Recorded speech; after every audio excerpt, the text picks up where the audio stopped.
financial education for awesome.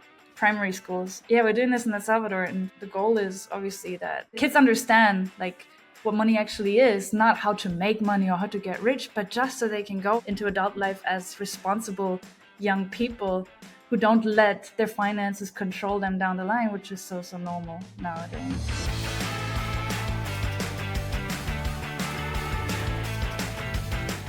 Hey everyone, welcome back to the show. We're going to have a ladies power hour here and get an update from El Salvador. I have Lina Seiche from the Little Hodler. So excited to chat with you. It's been a very long time since we did an interview. So Lina, how are you doing? I'm doing great. How are you? Well, actually, yeah, we spoke in Amsterdam 500 years ago. Yeah.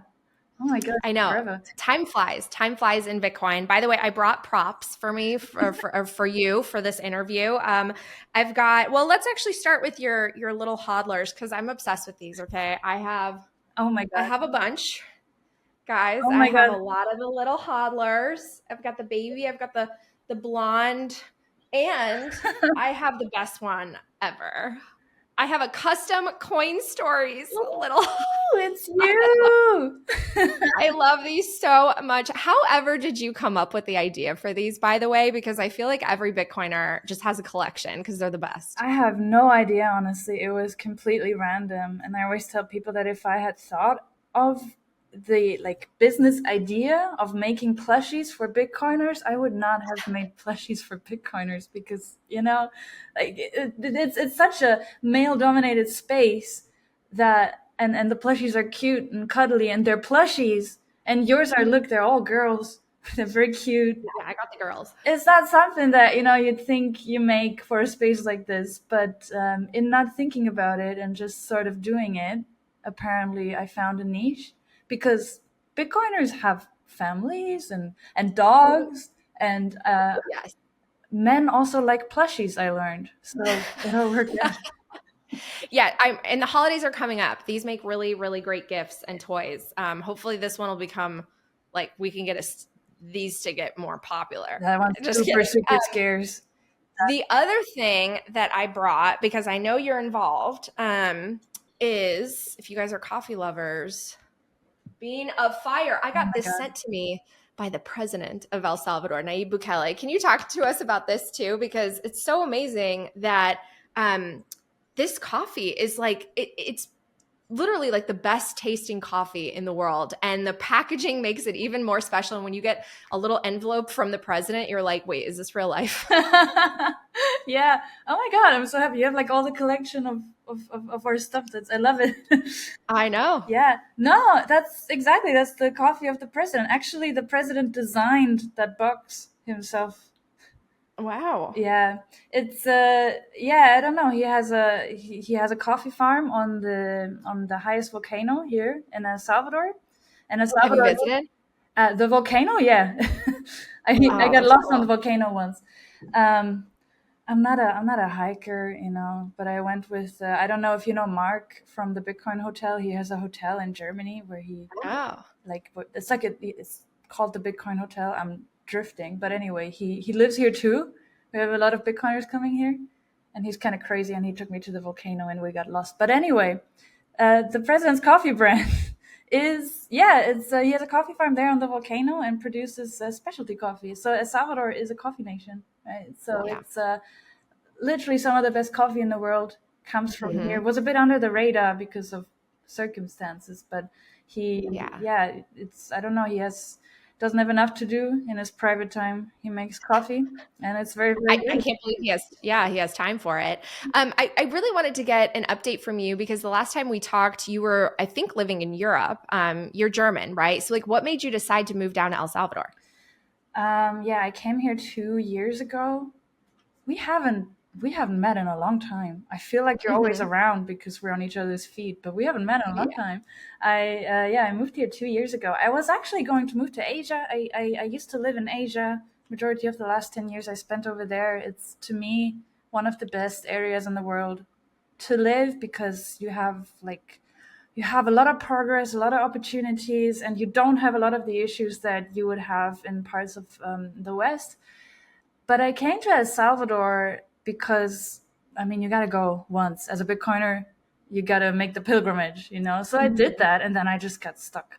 I always say that you have to see it to believe it, because when someone like me says it, they think like it sounds really dreamy if I say I got off the plane and from the first day I thought, okay, there's something different here, because this country has an optimism, first of all, and a sense of progress and a speed of progress and a room for progress. All those things come together, and a sort of gratefulness for that as well. So you come here and you just feel that, first of all, you can do a lot of things, and second of all, you can actually do those things. So it's not just like, oh, there's an opportunity to do something, but there's a path to doing it. So I came here and I suggested some projects, and we ended up just doing them. And today we're doing loads of different projects. And again, people don't believe me when I say that, but you can find the right people to pitch your ideas to, and then you can make them happen. Like, this country sort of conspires to help you say self actualize, because in your self actualization you drive the progress of the country forward, which is how I think it should be. But I've never seen that before in my life, and I've seen a few countries, so it was really special for me, and that's how I didn't go east, I went west. Wow, you sound like the El Salvador alchemist. That's cool. That's Wait, what I so mean. Yeah, people go like, "Oh, that sounds so dreamy." Yeah, no, you have to like come here and then you'll get it. well, and you have to take action, which you did. Coin Stories is proudly brought to you by Gemini. Start your Bitcoin savings account today. Plus, investing in Bitcoin has never been easier than with Gemini's Orange Bitcoin credit card. Earn up to 4% back in Bitcoin on everyday purchases like gas, dining, groceries, and more, with no annual fee, no foreign transaction fees, and no exchange fees on your rewards. Plus, sign up today and get a $200 Bitcoin bonus when you spend $3,000 in your first 90 days. Apply now at gemini.com/Natalie. If you want to stay on top of Bitcoin without getting lost in all the noise, check out the weekly CIO memo from Bitwise Asset Management. CIO Matt Hogan puts together a quick 5-minute memo that breaks the biggest stories in digital assets each week. Bitwise has been around since 2017 and manages more than $10 billion across 30 plus strategies. The weekly CIO memo is bold, sharp, and totally free. Just go to bitwiseinvestments.com/CIO memo. And always, of course, carefully consider the extreme risks associated with crypto. Coin Stories is also brought to you by Ledn. Need cash but don't want to sell your Bitcoin?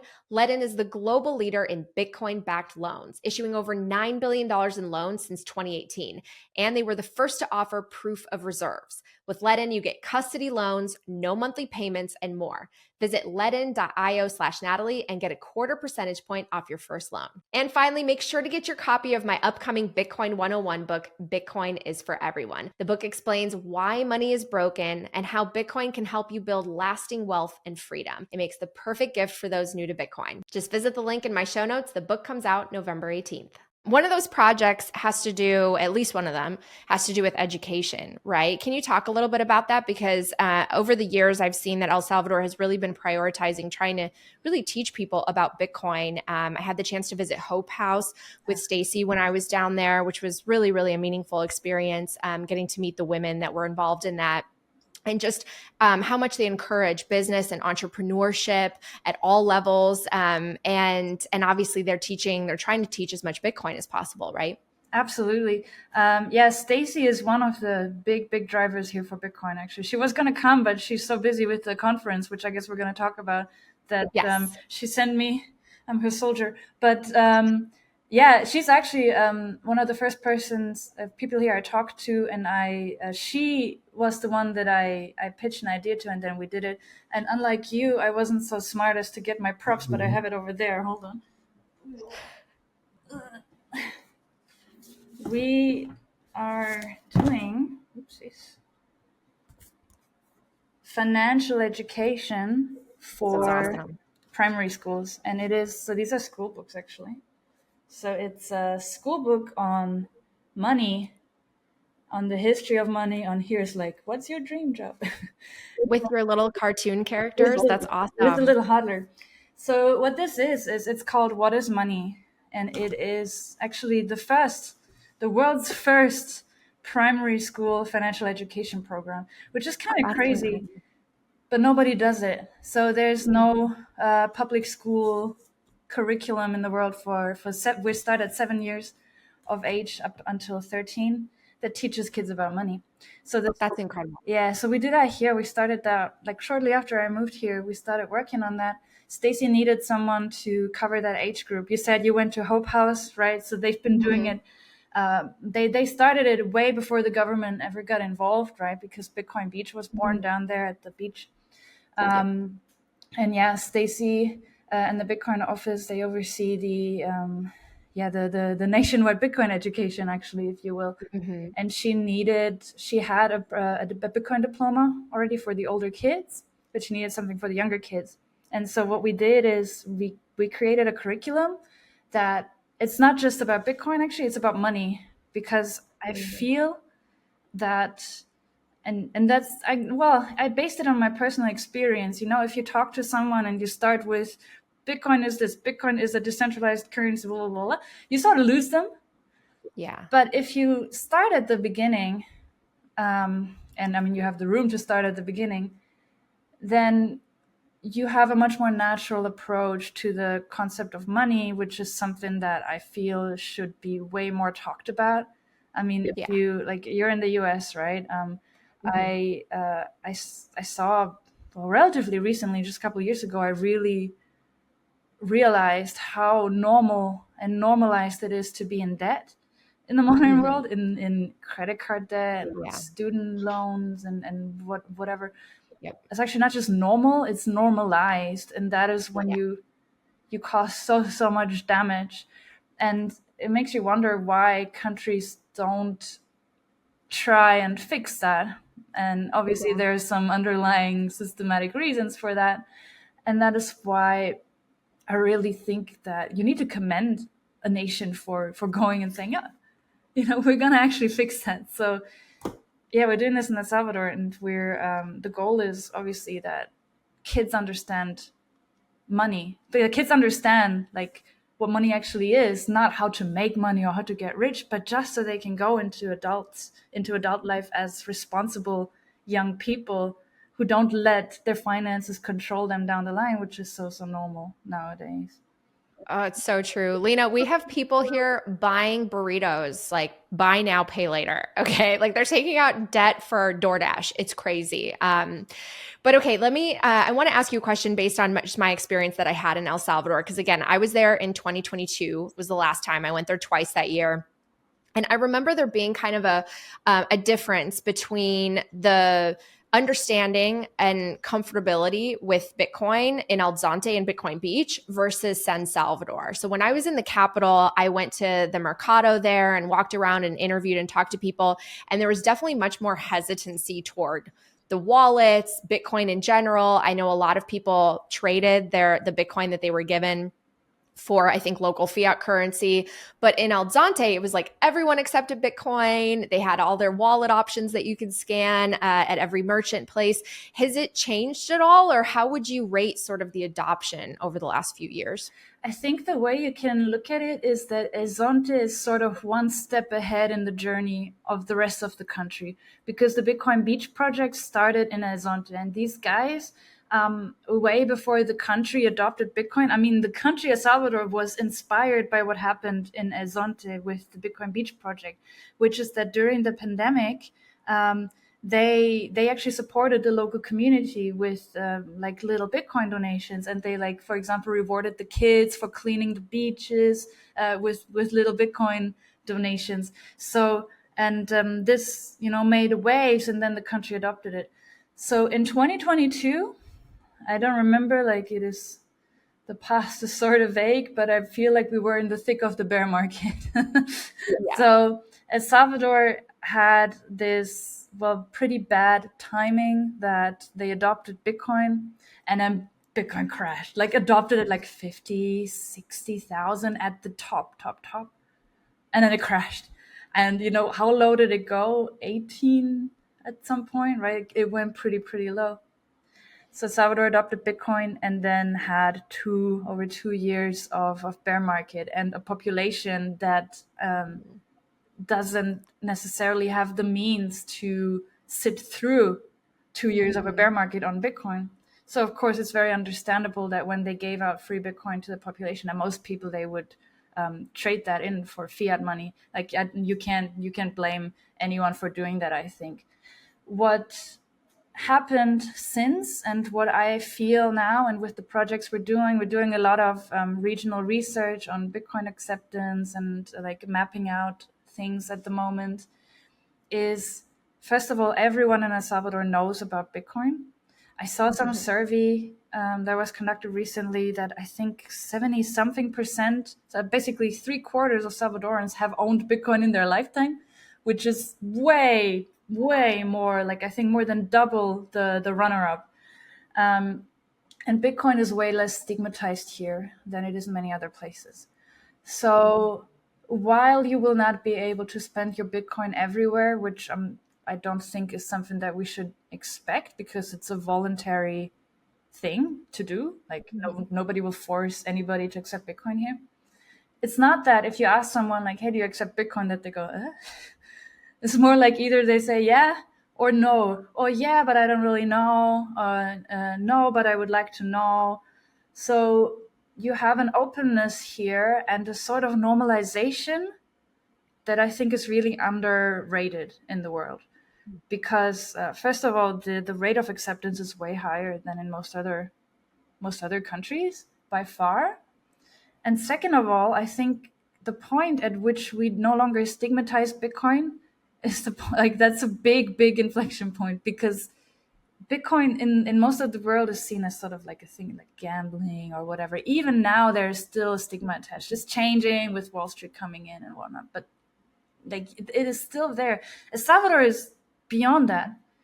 So in El Salvador, it exists and it is there and it is an offer and people know it and more people are using it. And then the rest has to come naturally, I think. I mean, there are a lot of education programs, but in the end, there is a sort of evolution that money goes through, I think, even though Bitcoin speed runs this evolution, of course. But considering that, I don't know, I pay salaries in Bitcoin. I pay a bunch of stuff in Bitcoin. When we go for dinner, often we pay in Bitcoin. You can pay your groceries, your phone bill, your utilities in Bitcoin. Some people live 100% on Bitcoin, so you can do that. And so I think that, I mean, what more can you want 15 years into a brand new form of money? It's crazy to think about these decisions that were made. I mean, yes, they were made at the previous top, but now Bitcoin is at over $100,000. And what will it be? I mean, 10 years from now, El Salvador will really benefit from that early adoption in ways that we probably can't even imagine right now. But a lot of people obviously criticize Bukele. I'm actually curious, for the friends that you've told that you moved to El Salvador, has anyone been like, "What? Wait, you moved to a dictatorship?" Because he's got some bad reputation, right? Like, especially in modern, like, mainstream media here in the U.S., he's vilified, he's demonized. Yeah, funny how that works, right? Because here nobody thinks that. So that is of course I hear that. I hear that a lot, but I never hear that from Salvadorans. So that makes you wonder, right? Because this is an image that, of course, has been painted and portrayed for many years in an attempt by certain groups to prevent Bukele's growing popularity. Because what he is doing here is an example for many countries like El Salvador. El Salvador is a country that for decades and decades was controlled by foreign forces, and these sort of powers don't like if you suddenly manage to make do on your own. And that's exactly what he did. And of course, there is an apparatus, let's say, that would like to prevent that. So the example that El Salvador set is, El Salvador is a small country that's not gonna I don't think anybody thinks like El Salvador as the country itself is going to make like a huge difference, but the example and the idea of El Salvador, that is what travels. And that is like, it's a very briefly summarized explanation of that image. But of course, it takes years and years of coordinated media campaigns to portray a leader the way that they portray Bukele, and still he has over 90% approval here. People love him, which is, I mean, that is the opinion that matters, I think. um, and even still, he keeps getting more and more popular, even the world over. So even with those coordinated campaigns, he's still around and things are getting better for El Salvador. So in time, the truth always comes out, because you will not like go to El Salvador and ask anyone on the street if their life is better or worse now than it was 10 years ago. And then you have your answer. And then there are just things that you can no longer deny. It was easier 5 years ago or so. It was easier to make certain claims. But now, there's been another election. He was elected with like even more of like with massive landslide vote, even more than the first time around. You can see the progress in the country. I think you were here twice too, right? Like actually, when you come over time and you visit again, you see the progress. You see his popularity. So these facts speak for him. I, yeah, I mean, sorry, I'm gonna wrap up, but I have been really disillusioned by the media ever since I came here. I already knew, from their Bitcoin coverage, I knew that they're not always very honest. But from the way I saw them write about El Salvador, I have never been as disillusioned as I am today. I think the media actually is very, very dangerous. Well, it's interesting you say that because I think I might have mentioned this on my interview with Stacy and Max the last time I spoke with them. But when I went to El Salvador, I think from my journalism background, I asked anyone I could off camera, like, what do you really think of Bukele? Do you like what's going on? What do you think? And what do you think about some of these claims that are made in media outside of El Salvador? And I literally could not meet a single person that didn't like what he was doing, that didn't support him. I could not find one person, again, on 2 trips, asking everyone from, drivers to restaurant workers to people in my hotel, like anyone that I could meet. I was just curious, what do you think? And everyone was extremely supportive of him, which said a lot. And you guys are having a conference, right? It's called Bitcoin Historico. I think Bukele's involved. Can you tell us just about that conference in general? Yeah, so Stacy and the Bitcoin office are organizing it, and she's really like I see her like she really like blossomed as she built that conference, because she had this vision to make something super super sophisticated that's like way beyond your usual Bitcoin conference. For a while, she was speaking of a dress code, and then we realized, okay, you can't do that to Bitcoiners. But it's the conference. It's called Bitcoin Historico. It's happening in less than two, or just a little over a week. Oh my god! And it's gonna be in the historic downtown. That's why it has the name. So it's it's at the National Palace, the National Theater. So that big plaza. I don't know if you've been. Um, and now it looks even like you should come again. Like, it looks even better now. So in a very in the very rejuvenated area of San Salvador, and she's basically turned it into this interactive experience, I want to say, because she's pretty much occupying that entire area, and anybody can walk in and participate, and we have some like amazing speakers there. So yeah, she went from, oh, I want to do a Bitcoin conference, to this high end, sophisticated feeling, but completely accessible, of course. So for locals, even more so, experience for Bitcoin.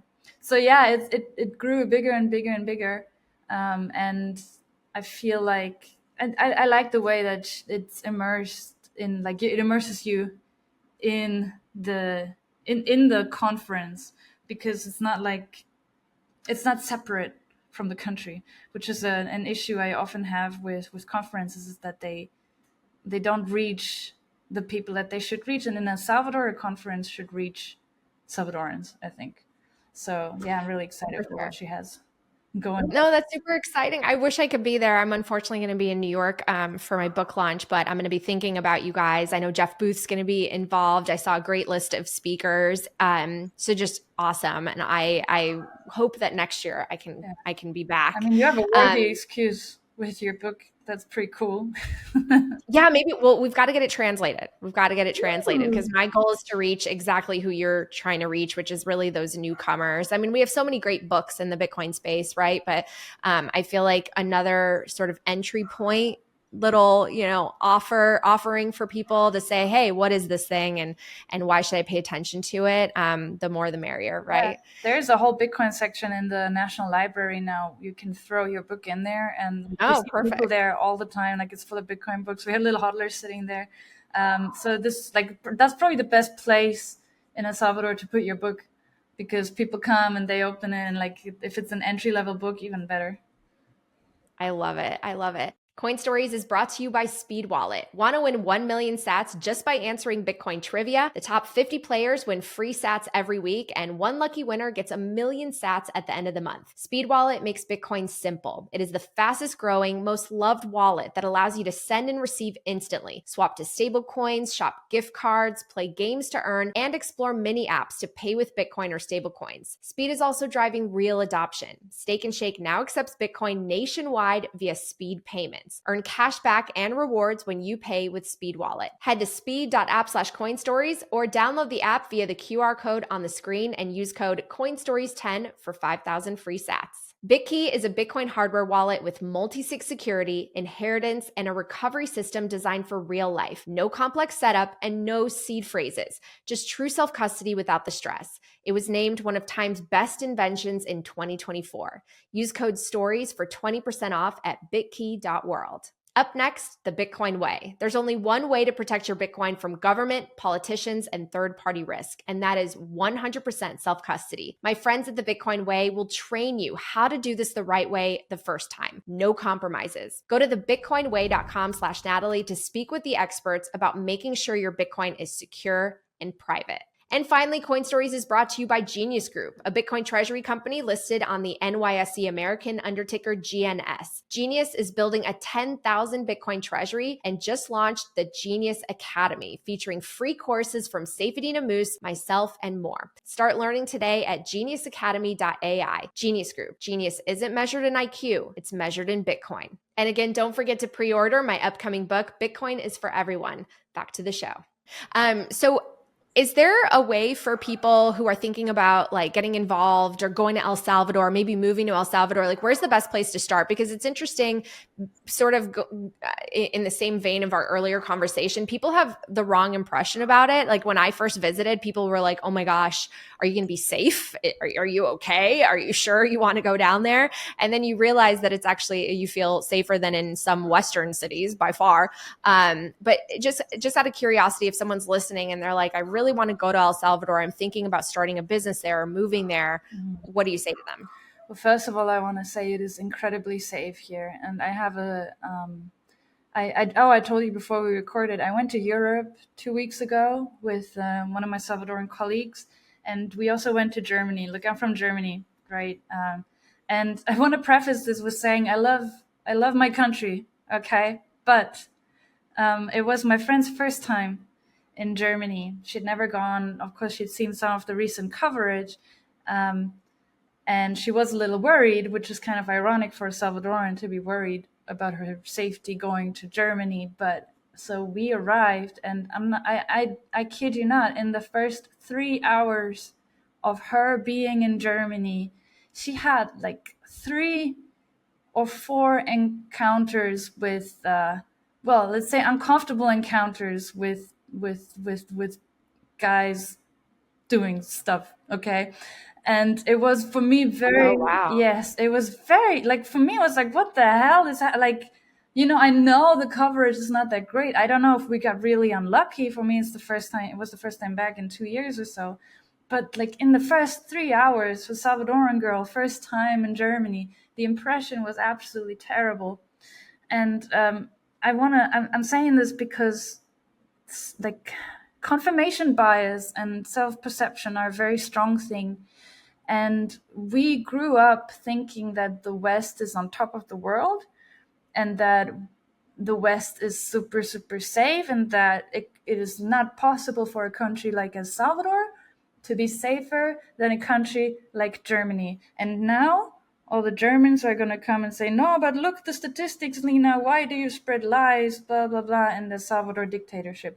But the truth is that in El Salvador, what happened to my friend in Germany and on her first day has never happened. And it has also never happened to me. It has never happened to her either, by the way. And in El Salvador, I can walk around without looking over my shoulder at night. We can leave our phones on the table and go to the bathroom, come back, it's still there. And Is that because they take crime more seriously? Like they actually punish when someone does something that's a criminal act? well, yeah, I think that is very, like, punishing crime is very effective in fixing. I know that's like a revolutionary idea nowadays for some countries, but that's one thing. And I think another thing is an appreciation of peace, because of course in El Salvador, peace is a very young thing. They did not have it for decades, and now they do have it. And I feel that this new high trust society that they gained here in El Salvador, people appreciate it and people make an effort to maintain it. And that's how that's how you fix your society, because it is a group effort. And so so if you come here, you have to respect that. And I feel like you also want to respect that. And so it becomes a self-reinforcing thing. So one is, of course, people know, hey, if I commit a crime, I go to prison. There's like there like I mean, that's the way it should be, if you ask me. And another thing Deterrent. is like mutual care for each other and for each other's comfort and security. And this is a very beautiful thing to see for me, because I am very worried about like my own country and some other countries, the direction that things are going. And it's very nice to see the opposite here. But yeah, it's interesting how the perception of that is different if you go to certain countries. So they like people will tell me like, yeah, but Germany is still safer than X, it's still safer than Y, it's still safer than Z. Which, sure, you can say that until it's no longer the case. But Well, also, if you don't prosecute crimes, there are fewer statistics that you get, right? I mean, if you're not going to arrest people, if you don't arrest people, you have fewer arrests. And that I was seeing that in many cities that I reported on. Do you think that El Salvador is like your forever home now? I mean, I hope so. I will stay here as long as they want me here. I consider myself a guest, right? I'm a guest in this country, and I think that if we come here to do whatever it is we want to do, first of all, we have to make sure that we're aligned with the Salvadoran values, and that we contribute something useful, and that we have to work for a place in this country, I feel. So here you have a lot of things that you can do, and a lot of things also that you should do to add to the progress. But for me, that's incredibly fulfilling, because I feel that all of us, we want to make something, right? We have some sort of goals in our life, whatever that might be. And if you want to, for example, build a company or build a product, create art, write books, do those sorts of things, the difference in fulfillment that you get in an environment where that is welcome and where that is fostered, versus an environment where you don't have that, is insane. Look, we're making school books for the entire school system, public school system of El Salvador. That is not opportunity that I would have ever had in another country. And these things, they pile up. And so, and on top of this, we're doing other things now that we're super, super excited about. Like, and it's just, you can see how the things that you do, to self-actualize, as I said before, they become part of like the story of an entire nation. Yeah, the culture. Yes, that is a really, really fulfilling thing. And that to have that, you need a place that allows you to do that, and that has that growth trajectory, and that has that room for growth. That's probably one of the main like pull factors for people right now who come to El Salvador, because you could, for example, go to Singapore, right? Singapore, great. Have you been? Mm-mm. Singapore, No, not yet. yeah, it's a great place. It's like it's very futuristic, super safe, super clean, super awesome, like super good food, super expensive.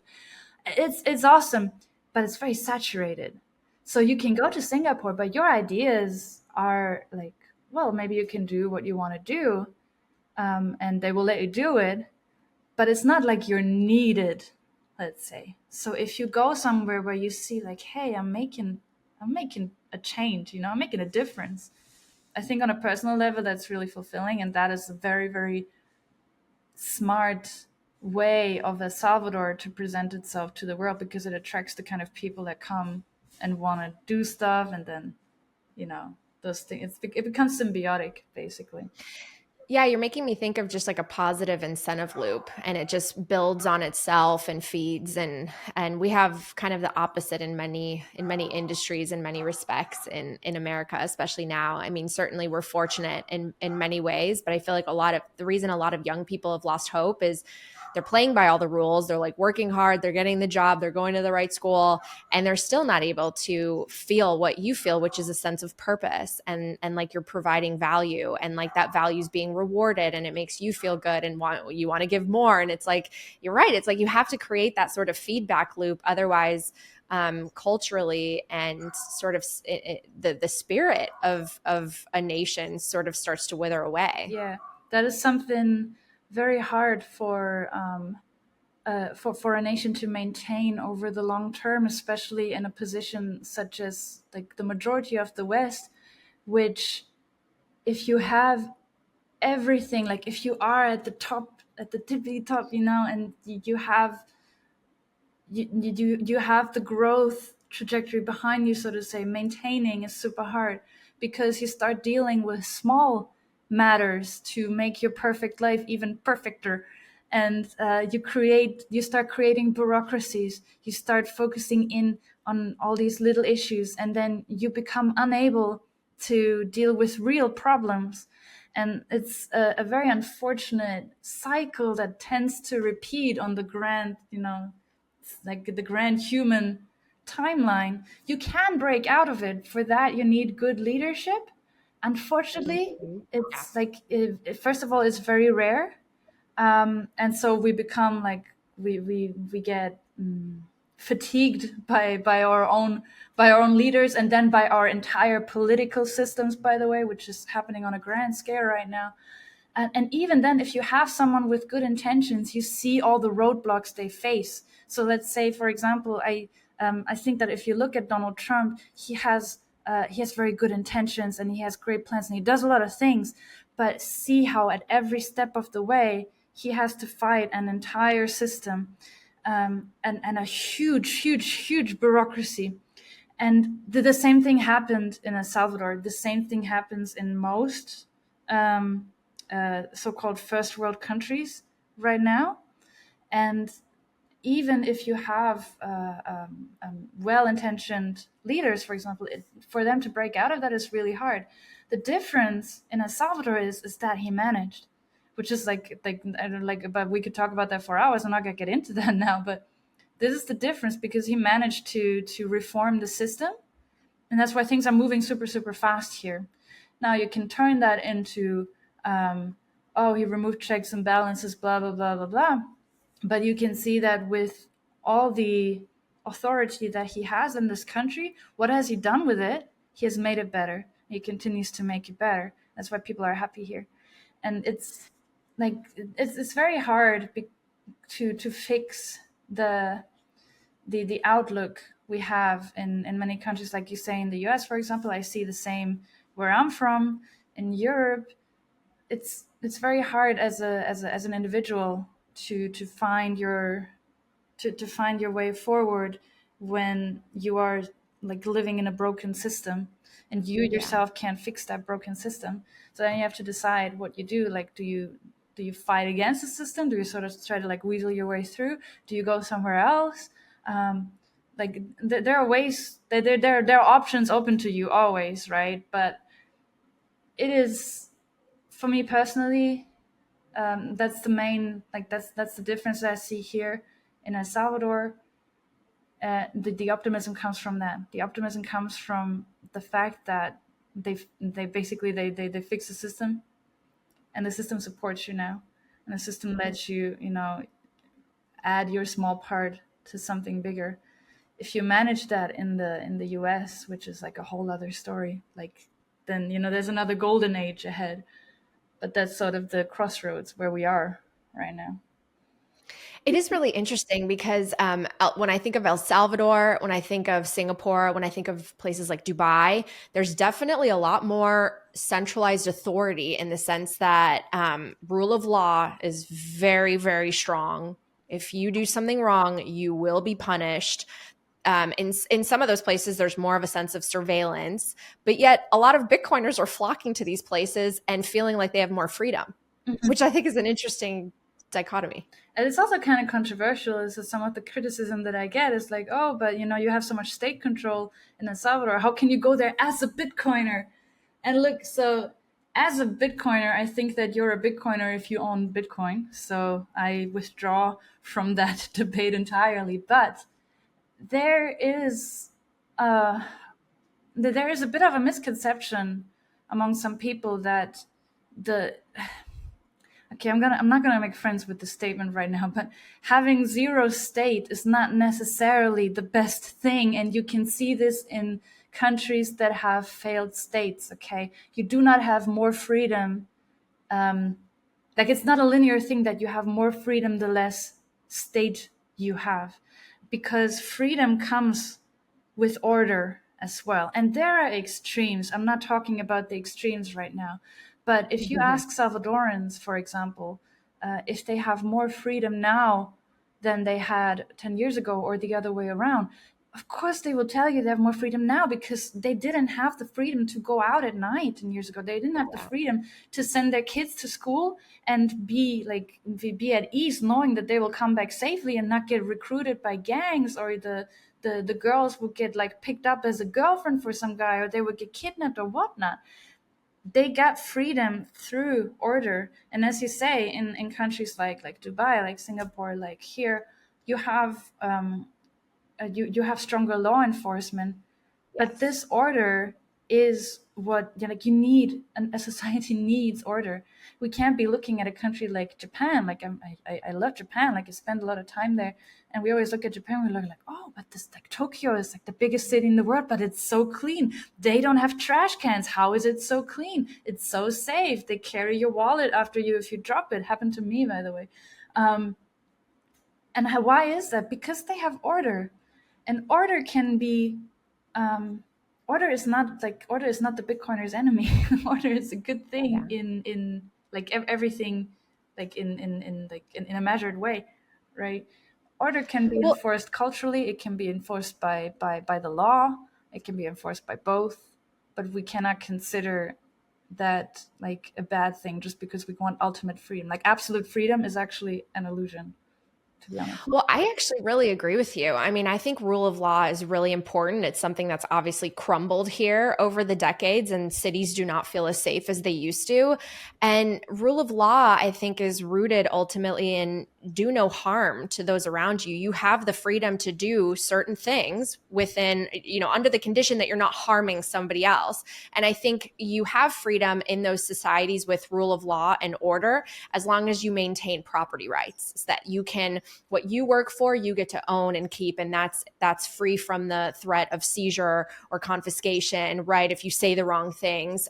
So I feel like there's such a balance that can be struck, and we're not moving in the right direction in our country in many ways. Yeah. Maybe we can turn it around still. Bitcoin can help with that. But it's just so interesting because I mean, like even when you think of a child, right? Like a child needs authority, a child needs rules and boundaries. Otherwise they're going to run amok, and they're not even going to do things that are smart and healthy for themselves if they are just allowed free reign with no discipline.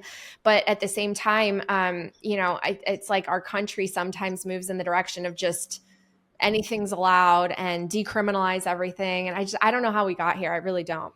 it is a step-by-step thing where at some point you don't realize how far the line has moved until it's gone and you have no line anymore, and crime has become legal and you cannot prosecute criminals because Yeah.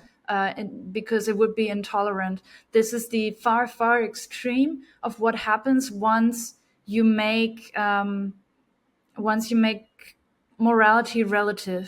Let's say it Mm-hmm. can start with something very simple, such as, we have lines, red lines in our societies. That's how a society functions, because we agree on certain frameworks that keep our society ordered, right? For example, do not steal. Okay, very simple. Property rights. There you go. Respect each other's property rights. Yeah. So the problem starts when which is a very, in the beginning, everything, it makes a lot of sense. The thought process that it's not always so black and white. Let's say somebody steals, but it's because his daughter was starving and he steals bread for his daughter because she was like literally on the brink of death. And then any reasonable person will say, okay, well, he had a just cause, right? And so at that point, you put your framework, like you make your framework sort of relative. So you said, okay, do not steal except in case of hunger. And Mm-hmm. at that point, you start moving the line. So you can keep moving the line, like, okay, how hungry am I allowed to be? What if the shop owner has everything and I have nothing? And why, you start asking the question, why did the criminal commit the crime? And you start showing empathy to the criminal, which sometimes makes sense, but then at some point doesn't make sense anymore. Then you Yeah. move further and further into an extreme that is where we are Yeah. today, where you can Yeah. steal and not be prosecuted, where then shops have to, like the photos from San Francisco, they're already a couple years ago, where they boarded up the shops, where they closed down Oh, because um, they couldn't cover for the losses they made from theft, where law enforcement, they could no longer trust law enforcement to protect them from theft. oh yeah. That is a state, like, you could not, you don't jump to this from do not Yeah. steal. It's a gradual process that at Totally. every point in the journey makes some sense, and then suddenly you're here and you're like, what the hell happened and how do you get out of it? It's Totally. usually, and this is what, like, then we have polarization, and usually what happens is one cut and something extreme happens, and then you go, I don't know, to the other extreme. Yeah. Unfortunately, I feel like we're somewhere there. You are touching on so many truths here. I mean, there are places where the toothpaste is locked up more than the criminals are locked up in our city here. Oh yeah. It's just wild, and I love that quote. Actually, Peter McCormick shared it the other day. Mercy to the guilty is cruelty to the innocent, and we have gotten to a really twisted place. And I do think a lot of it is a symptom of broken money and the broken incentives. And it's inspiring and hopeful to see places like El Salvador where you go out in the street, you talk to the average person of any age, and they find hope. They find hope in the future. And I think that that's so important. So maybe as we start to wrap up, I would love for you to kind of share your message of hope for the future, and why people should embrace something like Bitcoin, regardless of where they're listening to this from. Why is it such a message of hope? Because I think that out of all the things in this world right now that we can't control, we can control whether or not we own our money. And a lot of life evolves from that, because we use money every day, right, for many things. And we are taught from childhood up until as long as possible, way into adulthood, that the way our monetary system works is normal, and that not owning your money is also normal. And I, like, for me, always um, the biggest selling factor, let's say, of Bitcoin was the ability to own your money, which is not even a concept that we consider. And I do Yeah. want to, I want, like, that's always the first thing I say, is it is money that you can own, that really belongs to you, that you don't have to ask anybody permission to take it anywhere, to use it, to send it. Nobody can stop you from doing that. And if you have that freedom, not to mention the safety from inflation and from having your money devalued over time, that gives you, especially over the long term, an inner calm, an inner security, because you don't have to spend all this time thinking about where do I put my money to protect it, to secure it, research this, research that, stock portfolio, blah blah blah blah blah blah blah. No, you have it somewhere that you have 100% confidence over the long term. Nobody's going to touch it. And then you think about the rest of your life. And that for me was always the main, like the strongest part about, like the best part about Bitcoin. And that gives hope to me. That was beautifully said. Lina, it's so great to talk to you. I hope we get to do this in person the next time. Where can people find your work and get more information on Bitcoin Historico? Right. So Bitcoin Historico, I'll start with that, is bitcoinhistorico.com.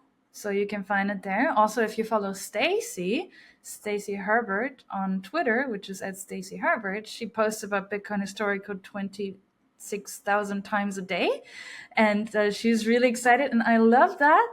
And actually, she gets me really excited. So you can see everything there. I mean, if you're in the area, just drop by. If not, then there's going to be lots of video content, I suppose. You can find me, also here. If you drop by, I'm somewhere around. And you can find my stuff on the littlehodler.com. And you can find, that one you can't find. That one is unique.